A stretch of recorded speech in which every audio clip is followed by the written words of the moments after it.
So hello, today we're going to unbox this product from Cypress. The product is called Barrel Connector Replacement Evaluation Kit. So let's open the packaging. So when we open the packaging, it comes with a guide and the actual board.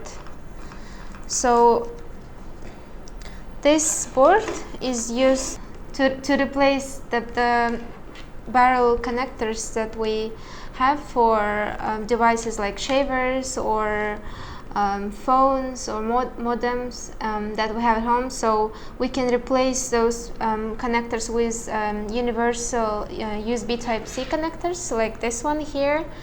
And the main component of this board is the BCI controller. And when we connect the USB Type-C from this port, this controller will negotiate the voltage with USB Type-C power adapter, so that we get the voltage that we need from this block terminal. And the voltage that we need, of course, depends on the voltage rating of the external device that we're connecting to.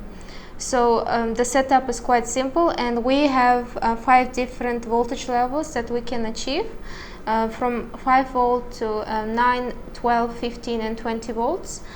And yeah, basically you can connect your DC barrel like this to this block terminal here, and connect your USB Type-C from the input, and you basically replace your old DC barrel with new universal USB Type-C connector.